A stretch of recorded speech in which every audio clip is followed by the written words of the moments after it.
Apologies. Thank you guys for tuning into another episode of You're Doing It Wrong. My name is Brandon, and I'm glad to be back with you. It's been a while. So Happy New Year. I'll let you guys in on a little behind the scenes. So the last episode I recorded with Sandy and Nate, we were talking about wellness, but I recorded that back in November. So here it is now, February 5th or whatever day it is. So I haven't been recording in quite some time. Just so much going on. Graduated in December. I think last time I spoke, I was talking about graduating with my THM from Southeastern Seminary, and I did. So that was a great moment. And then Christmas, thank you guys so much. And then Christmas came, and then the New Year came, and it's just during that time of the year, it just gets really hectic. And so I just been dragging my feet on dropping new episodes. And again, the title is fitting. You're doing it wrong, because when you want to have a podcast, consistency is very, very important. And so I apologize for not being as consistent. I'm starting off the new year, but I definitely want to get better. And so I'm grateful. I'm grateful for guys like I have today. My brother Zechariah and Jaquane, and I definitely want to give my brother Zach his flowers while he's here, because I don't know when I would have recorded another episode, to be honest with you. And it's truly, God's grace on me, just allowing this to continue, because I met these brothers a couple months ago, and just great brothers that I've had the privilege and just to be in their lives and my life as well. But Zechariah called me maybe a couple weeks ago, and he had an idea for something that he wanted to do. I don't want to spill the beans or anything on any plans that he had, but essentially the nature of the conversation was, I told him that I was doing a podcast, and I got convicted that I had just dropped the ball, started 2020, and I was like, man, I'm glad that you called me, and I do need to get back on this podcast thing. And I was like, man, you will be a great first guest. And then Jaquane, just having the pleasure of meeting him coming to a community group with us, and just having that privilege of getting to know him on that level. And as soon as you meet these brothers, they have just a love and a passion for God. And so when I have people on a podcast, I do want to have a topic that they enjoy and that will spark good discussion. And these brothers, like I said, love the Lord, love engaging people who don't know the Lord with the gospel. And then there's this thing called apologetics. And most people are not familiar with what apologetics is, but it's just simply a defense of the faith. And I do want to make it clear, too, because apologetics almost seems like this Christian idea, but I think no matter who you are, no matter what your worldview is, you do apologetics to some degree. Even if you're not a Christian, you're defending your own worldview and belief. It may not be as formal as what we do, because actually, and I guess I'll let this one out the bag too, that I finished one degree and I want to get one final degree, a doctor of ministry, and I got accepted into this degree program at Southern Evangelical Seminary, but the focus will be in apologetics. So just seeing how God just worked all of that together, and just having this conversation. But essentially, apologetics is defending our faith, and these brothers do an exceptional job at defending the faith. If you were to go to my brother Jaquane's page, you just see it littered with just him providing a defense for the faith, and just even having a conversation with Zechariah and him telling me that he, goes around his neighborhood sharing the gospel. So I'm sure he encounters people who have questions, and just their passion for the Lord just clearly shines. And I'm glad to have them with me this evening to have the conversation just about apologetics. So I'm super excited about that. But how are you guys doing? Doing well. Thank you guys so much for coming in. How are y'all? Yeah, I'm blessed. Thank you for inviting me. Definitely appreciate it. I look forward to the conversation we're going to have today. I appreciate you inviting me, and it's always a pleasure. We can get together and, just have a discussion, just fellowship. And I'm just glad, I'm grateful for what the Lord is doing in your life. Absolutely. And I'm grateful that He just brought us all together. Yeah, me too, man. Like I said, just having a desire just to want to, use the resources that we have just to communicate the gospel, just to let people in on, what Christians are truly like. Yeah. And just having that opportunity. And there's literally no excuses. Got cameras, got audio equipment just to put it up online, and just utilizing technology, for God's glory. Resource. Valuable resources, and you guys resources as well. So just to see how God provides. Because again, if I don't meet y'all, I don't know who it is. So that's nothing. That's nothing but God. But I did, like I said, I've done enough talking. I want to jump right into this because, like I said, apologetics is simply, providing a defense for our faith, and we even commanded in Scripture to do so. And when the first time I heard about apologetics, I was just so enamored because I had so many questions, that I had. But the questions assume that there's objections to Christianity. So just in your walk, in your own experience, what are some of the biggest objections you believe people have to Christianity? And I'll start with you, Jaquane. Well, from my experience and the community of people generally that I deal with, and this has just been for me even since I was converted, the very first issue that I came in contact with when I was first converted is this idea that Christianity is quote unquote the white man's religion, and that it's not a religion that's indigenous to black people. Like basically, it's this idea that it was given to us during the transatlantic slave trade, and we had no kind of connection to it before then. And you kind of have to walk people through that because they have this kind of Pan-African conscious community type worldview where it kind of hinders them from looking at history as a whole. And that's one of the first problems that I kind of encountered in my walk with the Lord when I was doing apologetics. Yeah, what about you, Zechariah? Any objections that you see? So I would say for the most part, I think the issue that I've come into contact with has been more prevalently people who just don't see how it really applies to them. Like, it's more so like, that's nice for you, but how does that apply to me? And so I think the important thing in that was just, and still has been, just kind of showing people, I guess I would say, the reality of their current situation. And more realistically, I think one of the other issues is people don't ask enough questions. I think the lack of critical thinking is like a really big problem. I don't know if that comes from maybe the school systems and the struggles there. My family, I've substitute taught myself. My family is full of teachers. Like the majority of my family are teachers.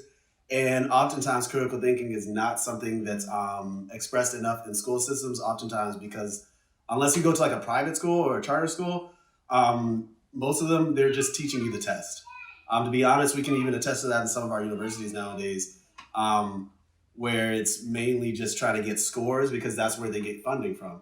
And unfortunately, since the funding is attached to those scores, there's more teaching tests and more memorization than there actually is encouraging children to critically think. And so because of certain things like that, they end up, growing up and, children turn to teenagers, teenagers turn to adults. And so then you get a whole generation of adults who just aren't that adept at critically thinking about things. And so I think oftentimes for me, it's not so much that they, now 100% there are a lot of people I do come in contact with who bring up the white man's religion premise. But a larger majority, I would say, are people who just aren't critically thinking, like thinking through, really considering the importance of their own life, and all the things that come with that. And so I would say for myself personally, I've said this to Brendan as well, with my own life experiences, which I may or may not get into later, I've had a unique opportunity to really sit back and assess the importance of my own life as well as others.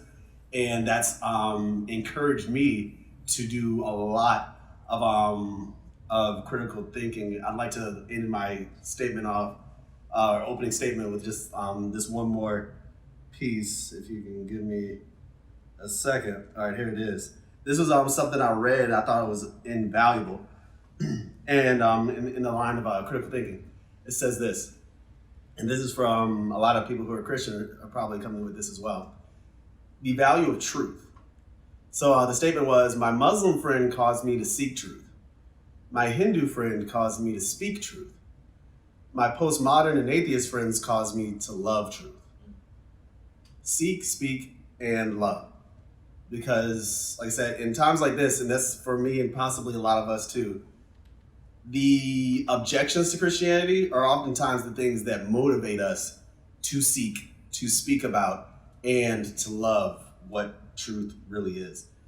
And so I would say, like, for myself included, that's really what has caused me to like ask these objections, these concerns, which we've all had, to truly seek out and value what truth actually is. Yeah, no, I definitely appreciate those answers. I definitely want to go back to you first, Jaquane, where we talk about Christianity being a white man's religion. Like because when I came to faith, it wasn't even something that I had considered till later on in life, that this idea, because I think there are so many misconceptions about Christianity. And the main thing about Christianity that sets itself apart from every other religion is the gospel. And I think so oftentimes that gets lost in everything. And so I don't want to, speak out of turn and say, it doesn't matter if Jesus is white, because it definitely does matter. And I also don't want to speak out of turn and saying, hey, all those people during the transatlantic slave movement, all that, and during slavery, didn't use the Bible to corrupt and manipulate people. I don't want to ignore that at all, but yet so oftentimes what gets lost is the gospel and what the gospel actually speaks to. But to be historically accurate, it is not a white man's religion. I like to argue this point because so oftentimes when we view scripture, we just view it as a New Testament book. When scripture is Old Testament and New Testament, and when you read the New Testament in Galatians, it says God preached the gospel to Abraham. Abraham is a Jewish person, and this is all the way back in Genesis, before any European idea or anything like that. And I would even argue the gospel goes back to Genesis 3:15, when it says, the wife or the woman will have a seed that will crush the serpent's head. That's what gospel. Right there, proto-evangelion, first gospel right there. So when we talk about Christianity, we never really, or when people talk about Christianity being a white man's religion, we never get to the essence of, no, we're talking about the gospel, and the gospel predates all of that. The gospel was given to the Jews back then, and they didn't even realize and catch any of these things. So it's like we've got to start there. But for you personally, was it something where you started hearing these objections and you went and researched, or was it always in the back of your mind where it's like, man, I'm coming with all these presuppositions about Christianity, and what about, how they used it during slavery? Like, how do I wrestle with these tensions? How did you come to realize Christianity ain't a white man's religion? Well, I came from studying, just digging, searching, and studying. Because when I first was presented with these type of arguments, I really was like a deer in headlights. All I knew, Jesus was good. He saved me, and I loved him. But when people start bringing up slavery, and you get into the conscious community, Sinetta TV, and all these different platforms that are putting out information, what I learned most importantly was how to do research. Because what people do is generally who make these claims, they take what they want to hear and they'll read it, but they never fact check, like you said, with the critical thinking. They don't say, okay, well, he said this, but what's the primary source? And when you start looking at primary sources and you start looking at timelines, it's very, very probable that Europeans could have basically given us Christianity, and it started in Europe. Because if it started in the East, in Jerusalem, in Egypt, Africa, and all those different types of areas, and it moved towards the West, then it's highly probable that it started with the Europeans. Europeans were actually hostile towards Christianity to begin with anyway. And then people want to make this presupposition as if Europe always had Christianity. And one of the counter arguments that I give them now is that when you say that you're combating white supremacy by rejecting Christianity, but when you say it's a white man's religion, you're upholding white supremacy because you're doing exactly what white supremacists would want you to do, make you think that started in Europe and it was their idea, when actually it was the North African church fathers who were the seedbed for the Trinitarian theology, all the theological constructs which we hold to now in Orthodoxy. And I just kind of wrestled and studied and read a lot, and just listened to a lot of people who have done the research, people like Thomas Oden, Eric Mason, and people who have done the work. Because I can't take the credit for saying the things that I say. It's because other people have done the research, and I went and I got a hold of their research, and I was able to learn how to fact check people. Because if you tell me, they changed the Bible to control y'all, well, if you actually read some of these histories of slavery, the slave masters actually did not even want to give the slaves a Bible to begin with, because they knew that they were going to read passages like Exodus 15, where God is being worshipped in a hymn because he's a deliverer. Where he tells the people, I'm going to deliver you. He tells Abraham in Genesis, he says, your people are going to go into slavery for 400 years, but I'm going to bring them out, and they're going to have great possessions. And he makes good on that promise by raising up a Moses to deliver the people. When you look at the slaves, that's something that they held close to, that God is a deliverer.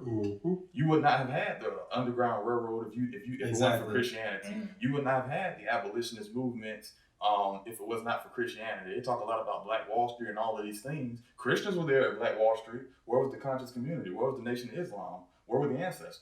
Because they love to ask me that. Jesus was they tell me, quote unquote, Jesus was asleep at the wheel, and what was Jesus during the slave trade? And I asked them now, I say, well, y'all call our ancestors. What was that? why didn't the ancestors tell y'all the white man was coming? Why didn't he tell y'all the Arabs was coming? Why didn't he tell y'all the Greeks were coming? How come the Egyptians didn't know that the Greeks was going to come and Alexander the Great was going to ruin the empire? And I tell them, when you go into the Bible, I can go to Isaiah right now and tell you where God said Egypt was not going to be the same ever again. God said that. But we reject the Bible, but they forget that the Bible is a prophetic book. None of the stuff that they believe in really speaks to now. It only speaks to back then. And it only works to control people and bring people under its subjection, but it cannot deliver people and restore people. And these people have all this stuff that they claim is better than Christianity, but yet they got all these questions and they don't have any joy. Like, these people are always mad, angry, and they just have this cynical kind of worldview. Yeah. And I just no joy and no hope. Yeah, no joy, no hope. And when I did this research, it just kind of opened my eyes, and it just kind of made me look at things and test claims. Like, somebody says something, okay, how do you know that? Epistemology. Where do you get this knowledge from? Yeah. How do you know that this knowledge is genuine? How do you know that you just didn't regurgitate this from somebody? And it's causing me to now not just try to seek to answer questions, but try to counter their questions with other questions. Because sometimes I might not have the answer, but I might can ask the right question. And if I can make 2 points based on what you just said. So one thing, I've approached that the same situation, the white man's religion thing. Just 2 things I'd like to say. First, it actually makes your case a lot stronger as well for the listeners right now, because of the fact you said it yourself. These weren't things that you had a degree in. These weren't things that you knew. And the great thing about it was, if you have access to the internet, which every person listening right now does because they're listening to us right now, it's out there. The information is out there. You didn't have to, go spend, any absorbent amount of money just to learn this stuff. So anybody can do this. People don't have to feel like they're unqualified or equipped to do their own research. So I think that's a great point. To your and all of our credit, just the fact that this stuff is out there. But of course, we are grateful for those who do the heavy research. We're just doing a form of the research. They're doing the heavy research so that we can use them as a resource. But that's what they're also doing it for, so they can be used as a resource for other people. So we do thank people like Brandon for the research that they're doing. The second point I wanted to make is in regard to the slave trade specifically and the Bible. There are actual artifacts from the slave trade. There's this thing called the Negro Bible. Hopefully I can say that. Yeah, I don't know. But there's this thing called the Negro Bible, which shows you the Bible that they were utilizing. They actually cut certain verses out just so they could essentially justify their practices. So obviously, this is not some just thing that we're talking about. You can look it up yourself. Look up the Negro Bible, and you can find that they had these chopped up pieces of the Bible stitched together so that they could justify their own claims. So even more credence to the fact that they were not trying to they were not true to the gospel biblical message. Not at all. Yeah, and like I said, I'm glad that you mentioned that because it is such a huge objection. We go to a church where our pastor is extremely passionate about, engaging people from our cultural context. And I would probably say that is possibly the number one objection to Christianity when it comes to people from an African American context. They look back on slavery and even the point that you made where it's like, I listen to, I was telling Zechariah, I watch a lot of battle rap, and I was watching or listening to this dude named A Ward. Ironically, he's from Kansas City. The Chiefs just won the Super Bowl, and he's battling this dude, Mac Myron, and Mac Myron says something to the effect that he made some sort of analogy, and he said it was longer than when Jesus took a nap at slavery, and it's like a huge, shock value moment because it's this idea of how can you worship a God and he commits such injustices? You know what I mean? And to your point about critical thinking, with the point that you just made, so it's like, okay, so you can be critical of God, but when you come from like this conscious perspective, when you call upon the ancestors and all these things, it's like you can put that blame on God, but what about these ancestors? You can't put that same blame on them, and it goes to your point about critical thinking. The Quakers, Mm-hmm. Nobody ever talks about the Quakers. Do we all know who the Quakers are? I'm familiar, but go ahead, break it down for us. Okay, with my limited knowledge, which once again, Google is your friend, guys. The Quakers, I am maybe, wouldn't say a few, but fortunately in my tiny small country education that I got, we learned about the Quakers when we learned about slavery. The Quakers were a Christian group that worked to end slavery, long story short. I want to say Harriet Tubman worked with the Quakers. She wasn't doing this all by herself. This was not her. How in the world did she actually have the infrastructure to run that thing? You think it was just a bunch of slaves doing it? It was not. They were the Quakers, and they were a Christian group working to end slavery. So when you ask that question, where was Jesus during that process? He was working. And there were people. Look it up. Amen. Look up the Quakers. It's study to show yourself approved. Like, there's so much research out there. There are answers to your questions, but you have to look for them. Like, this happens to me so often. Like, when people, the thing is, your study reveals your bias, because oftentimes people will look at all these videos about all these, like some of the conscious community stuff and like that. They look at all these videos, all these articles, all this stuff. And my question is, were you really believing in Jesus to begin with? Because if you were, see, whenever I get a question like that, I look to the source. I say, okay, so what are both sides of this argument? Not just one side that sounds good to me. Nobody ever wants to really challenge their own, truly challenge their beliefs. You have to have both sides. There's this thing, and once again, I really hope that the lack of information, the breadth of information, but as well as the lack of information that I'm able to provide is an encouragement to you all to show that I don't have all the answers, yet I'm still able to encourage people. And so there's this thing, it's basically called like a straw man argument, where somebody basically puts up a weak argument against a really strong argument to make the strong argument sound more reasonable. You want to have both sides. Iron sharpens iron. You can't have iron against wood and hope that you're going to get a spark out of that. You have to have both sides of the story. And so I would just, like I said, really encourage you guys, like I said, in regard to this specific topic, look up the Negro Bible, look up the Quakers. Those two things should give you a whole lot. And outside of the fact that slavery was only recent in the entirety of history, was a lot longer than slavery. So then you have to ask the question, well, what if before slavery, did people not have a good reason to believe in Jesus? Because now you're just saying it was just a time-sensitive issue. And so that argument would break down. And so Quakers, Negro Bible, Google is your friend. And one more thing about the slavery, to add to what you said about slavery, you also have to look at slavery in its context. All slavery is not the same.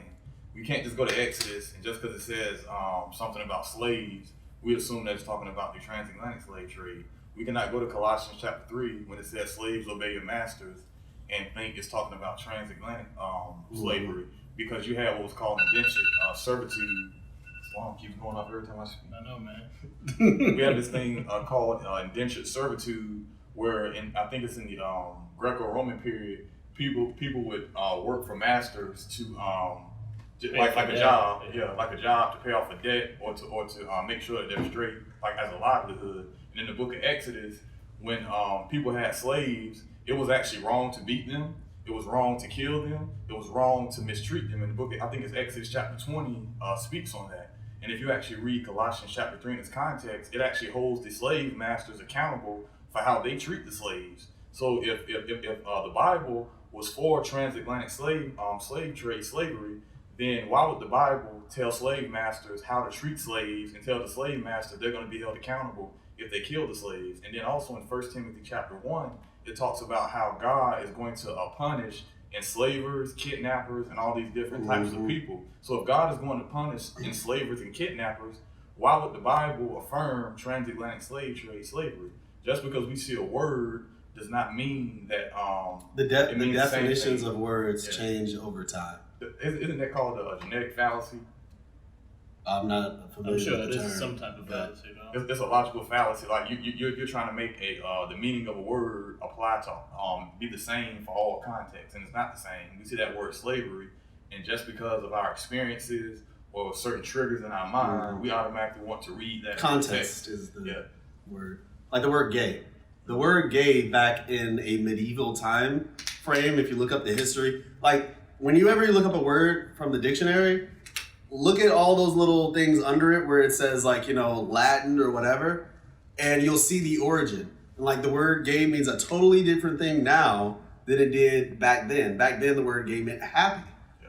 And people used it all the time. There's loads of words like that. The word dope. Dope has like 2-3 different meanings even today. So critically think, people. That's all. Now, I really liked your point when you had said challenging your own beliefs, because I don't think people do that. Like, especially when you talk to like an atheist or someone like that. I won't even bring up evolution in this sentence, but when you talk to an atheist, like they're super critical of every other view. But I wonder if they use that same fervor to examine their own view, or even when we're talking about those in the conscious community, like. I wonder how critical they are of their own view, because then you would have questions of your own, like, hey, how can I be that critical of this view and my own view is guilty of the same thing? Because especially like when one of my favorite arguments when we talk about like God is arguing from evil, because people try to use evil to say God doesn't exist. And they say, if God exists, how come he allows all this evil? And I always like playing like the offensive. And I'll grant them your premise that God doesn't exist. You still have to answer the question, why is there all this evil? Like just saying there's evil and that means there's no God. We still have to deal with this issue, There's a term for that. A question is not an argument. Yeah. Just because you have a question, why, if this, then this, you're not proving anything. Yeah. You're just asking a question. You're not giving me an actual argument. Yeah. So you can say that as many times as you want, but I'm still waiting to hear what your argument for why that does not prove that there's not a God. That just proves that there's a topic we need to go deeper in, but you have not at all proved anything. Yeah. All you've done is present an option. So once again, I would encourage people to think, are you asking me a question or are you presenting me an argument? If you're asking me a question, we can talk about it. Yeah. But you just asking a question, kind of like that rapper did in his statement, you just putting something on the table and then walking away like you just proved something. No, that's not how this thing works. So like I said, I would just present somebody with that understanding that questions are not arguments. Yeah, for sure. And so wanting to, again, just be honest and say, hey, there are some objections to our belief, and wanting to do our best to answer them, and then realize we may not always have the answer. And I know all of us here, we have people in our lives who we just try to communicate the gospel with, and there's difficulty. And again, I don't want to speak for you guys, but just knowing your situation, what we all have in common as fathers who don't share our worldview and like wanting to engage with them. What are some of the challenges that you guys have seen, whether it's with your fathers or I know you deal with people at the job a lot? What are some challenges that you see when you are engaging people with the gospel? Well, one of the challenges that I see that the Lord is really challenging me with, and I feel like He's doing this to me for sanctification purposes, because it's easy to walk up to somebody when you think you got everything figured out and just try to share it with them. But what happens when it's kind of an awkward situation? What happens when somebody is not rejecting Jesus? They'll come to Bible study, they'll come to church, they'll listen to you, but knowing their socioeconomic background, how they came up, like about their education and things, just the way that they think, they can't. It's going to be hard for them to grasp certain concepts in the scriptures and certain things like about sin and all of that. It's not that they're rejecting Jesus. It's just that how do I communicate it in a way in which they can digest and understand? Because everybody's not me, and I'm not the person that I'm talking to. So I have to figure out how can I meet them. And that's something that I have to pray and ask God for. I ask the Lord to give me wisdom, and I ask the Spirit to kind of guide me into how can I speak to this person where they are. Because it's easy to communicate all this theology. We talk about this a lot in group exegesis. Communicate all these long, drawn-out points. You need a one-liner. Yeah. We need one line of apologetics, one line of evangelism. Because everybody don't know what substitutionary atonement is. Everybody don't know what all these fancy words are. But how can I show them that Jesus is worth holding on to where they are, in the hood, on the corner, on the block? How can I talk to them guys? Because when I'm talking, we have a conversation. It's easy to throw these words around and talk about all this high intellectual stuff, but how do I meet them where they are? That's what I have to work on personally. That's my challenge, meeting people where they are. I would say your one-liner is Jesus. As simple as that sounds, like I said, I've said this many times, but whenever I approach people, I try my best because we obviously understand that the only person who can really create a change in people is the Holy Spirit. And so we can tell them as many things as we want, but the reality is, one man plants, another man waters, but the guy provides the increase. And so the most that we can do, and also understanding that your job in this situation might just be to plant. You might not be the one who's going to see the increase at the end of the day, but you have to be content knowing that you did your part. Now, if it's obviously it will be a little different if it's somebody who you're like in constant communication with. Then in that sense, you are constantly planting, but the word tells us, not to grow weary in well doing. And so just to, remain steadfast and, endure to the end and just, be constant in prayer for those type of people. But at the end of the day, like I said, and I say this often, I try my best not to overemphasize on like particular sins or particular lacks of response to the gospel. But specifically, I just emphasize Jesus. I just say, just if you continue in your word, like that would be my biggest talking point, is just to continue to get them in their word. Because the thing is, if they're constantly in their word, the Holy Spirit is going to convict them, and He's going to make the necessary changes that need to be made. Way better than you could ever do it, and oftentimes it's better because of the fact you don't have to become, what should we call it? What is it called? Some enemy number one. You don't have to become primary enemy number one. It's more so that they're wrestling with themselves rather than wrestling with you. So yeah, I would just continue, like I said, pray for them. Continue to show patience, and above all things, just keep pointing them to the word. And eventually, if their heart is in the right place, they will respond to it. I like what you said about just Every time. There's an off button. I think you just probably hitting snooze. Yeah, that's what I was about to say. I didn't want to say that. You're probably hitting snooze and they're not hitting off. That used to happen to me. I like what you said about God giving the increase, and I'm just planning. And with this particular, person that I'm talking to, they're not rejecting Christ or anything, and I try to build a relationship with them, because the reason why I could come to them and invite them to church and talk to them about God is because they know somewhat of what I do and what I'm into, and they see what I do, and they come to me asking me questions. I got a question about this. How can God be this and this? I don't understand it. They told me this one time. I never understood this. And we'll kind of form this relationship and kind of have these type of conversations. And what I'll try to do is build on that conversation. Okay, man, let's go out to eat and sit down and talk about it. I want to get to know the person. I don't just want to preach to a body and try to give them some information. I want to actually build a relationship with that person. Because I not only care about their soul, but I care about them now in this life. Like, are you okay economically? How's your family doing? How's your wife doing? How are your children? I want to get to know them. Because it's not just about, giving somebody a message and some information. God wants us to build relationships. That's what Paul did, and that's what we see in the New Testament. We see people building relationships with one another.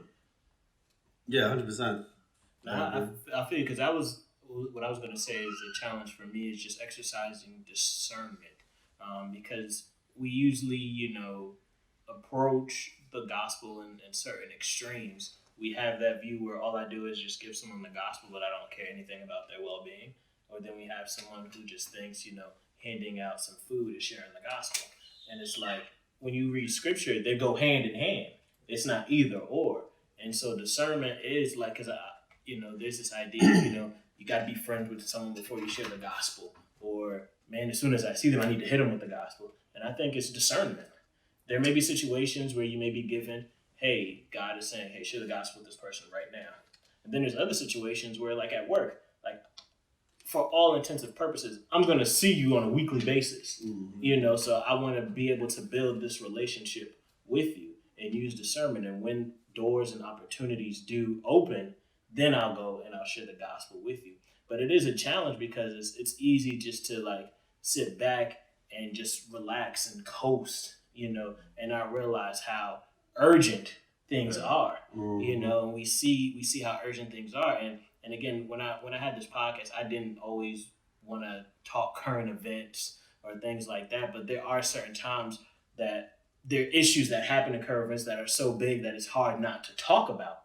And for those who are listening, this will probably come out next month. And so hopefully, even now, I feel like since the Super Bowl happened, I know it'll probably get rehashed again once All-Star comes up. But just dealing with the tragic death of not only Kobe Bryant, but the other 8 people who were on the plane or the helicopter with him, just dealing with that tragic event.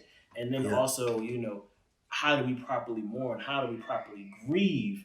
And then it's like we have like this whole book in scripture, Lamentations, where it's just talking about lamenting. And it's like one of those books we like just overlook and don't even care about. But I feel like it is something that we do need to get better at and learning how to deal with it. And so it's like always a tricky subject when you're talking about something that's so fresh. But it does remind us of the urgency of the gospel, the urgency that, people are dying. People do need to hear this message of the gospel. But just wonder, because there's so many people who processed it very hard, because we watched this man. If you were born in the 90s, 2000s, some of us didn't get to see Michael Jordan. This was the next closest thing. And then we've got LeBron James. And it's like we just kind of take these people for granted. And it's like, and I'll just speak for myself, you see certain people who reach such a height in life, you're like, not like this. You expect them, because we look at Bill Russell, and we see how old Bill Russell is. And it's like, he's just a legend. He's cemented. But it's like he's lived his entire life. And that's your expectation of someone like a Kobe Bryant, that decades down the line that he'll be at the All-Star game with his gray beard and everything like that. You don't expect like 40 him, LeBron, like all the GOATs essentially like just on the front row, just chilling, talking about like back in my day or whatever. Exactly. You don't expect that, but then you realize death is no respecter of anyone. And it reminds you of this urgency of, man, I've been commissioned. I've been sent on a mission to go and communicate the gospel, to make disciples, and you're reminded of that. And so, just for, I guess, you guys personally, how did you deal with that death, and how does it like spur you on to, I guess, have you even had conversations with people at work about it, or how have you processed it? Basically, is my question. And I'll start with you, Jaquane. Well, for me, I remember the day that it was announced. I took a nap, and I got up around about 3 something, and I looked at my phone and it said Kobe Bryant, died in a plane crash. the TMZ reported it, and I'm just looking like Helicopter. Yeah, the helicopter. I'm like, this can't be real. This got to be fake. And then once I realized it was real, I was just shocked, because as a Christian, I understand that, the Book of James and all these different books in the New Testament talks about how quick life goes. Life is a vapor. Mm-hmm. Boom, it's quick, and you don't know what happened. It's a vapor. I understand that, but it's one thing. But it's one thing to hear that in the Bible, but it's another thing when you actually see it before your eyes. Yes. And you see it in real life. Because we read a lot of stuff in Scripture, and we're like, yeah, amen. But then when it actually happened, you're like, whoa. Oh, I wouldn't. Wait a minute, God, I know you said life is a vapor, but Kobe. Yeah, exactly. It's kind of like, Lord, I understand life is a vapor, but him, I thought he was gonna live 40 years. I thought he was gonna. I thought we were gonna have him for another 40, right? Yeah. But it's just one of those things where it just hits you, but it also kind of zaps you back to reality. Like, wait a minute, I'm commissioned. I'm called to get out here and tell these people the good news, because I could die at any moment. I know where I'm going, but what about that guy down the street that I know? What if he don't know the Lord and he get in a car crash or something today? We don't know. And the fact that we don't know when death is going to hit, it just calls me to be more urgent about being a minister of reconciliation, mm-hmm. and pointing people back to God so that they can be ready to die. Because I had a guy today, he had a situation with his family, and he came up to me. He had been out of work for a couple of days, and I checked on him. He told me, he said, man, I know my mom. First thing he said, he usually don't talk about religion and stuff like that. He's usually very joking and stuff, but he told me, he said, man, I know my mom was all right, because she was a Christian. She was a Christian woman. She loved the Lord, so I know she's gonna be all right. But it got me thinking now, man. He was like, about taking life seriously and all of that stuff. And it just kind of shows you that even people that you don't think about that stuff, when the right situation comes along, they're gonna talk about God. They're gonna talk about the afterlife, and those are just opportunities that'll come up where we have to give a reasoned response for the hope that's within us, and kind of try to lead them to Christ and mm-hmm. show them the biblical worldview and give them hope. Yeah. So how did it affect me? So I'm gonna take as always, I want to be honest with my response. So I'm probably gonna shift to another event that has happened at the same time. Okay. So for everyone listening, and this is something that we're gonna know about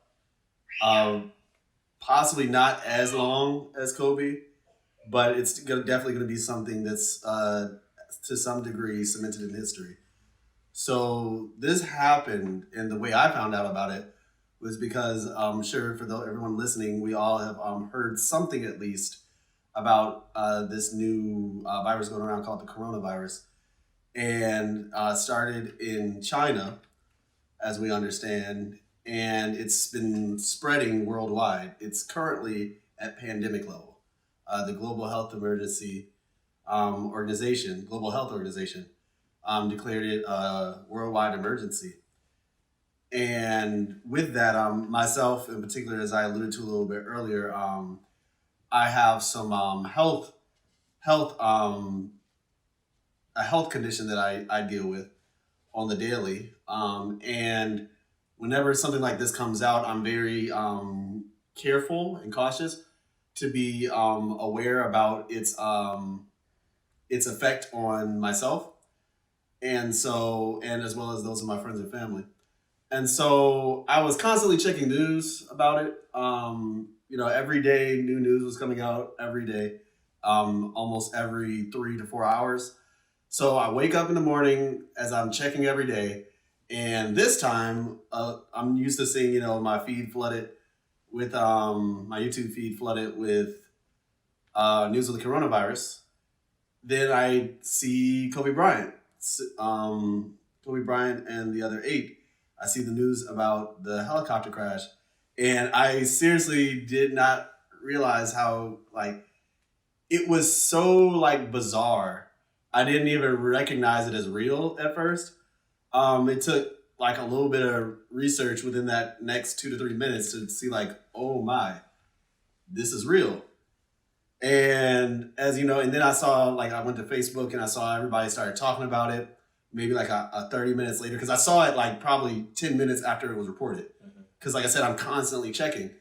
And I was just oh my. And so obviously to start off, understanding that life really is a vapor. Ecclesiastes says that very well.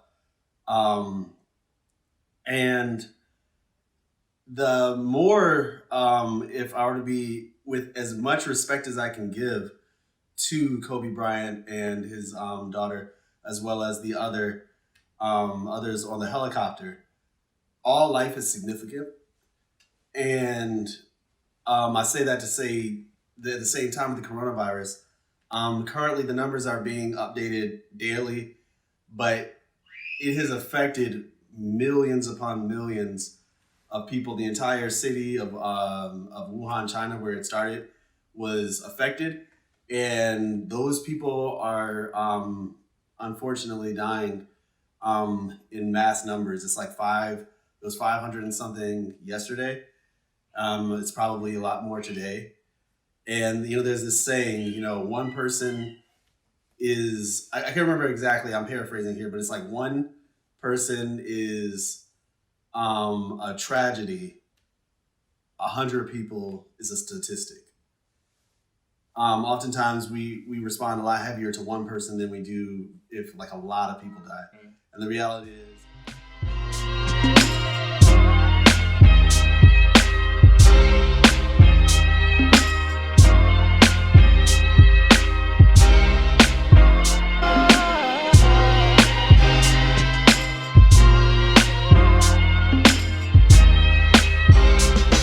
Yo, my world don't stop when the beats commence. Said I'm climbing up this ladder just to get over this fence and run far, far away from the games people play. In this melancholy modern day music Malay, touche. Pussycats with lives to spare that kick in your heart, nice as hell. Yeah, be aware, beware. I hate to see you less a liver or worse. Polar bear, winter time, catch the river. Now that's cold, and like that, now that's old. Didn't buy the last copy of this, now that's old. It's the pepper on your salt, my dudes, I grind it out. And the answer to the questions of life, I find it out. With that stress, I walk with access. Be he who Max says, with simple blackness. Cause in the end, God bless us, which is so profound. So I stick to my guns. Urban soul be the sound, and y'all do it. What you talking about? Got me walking out.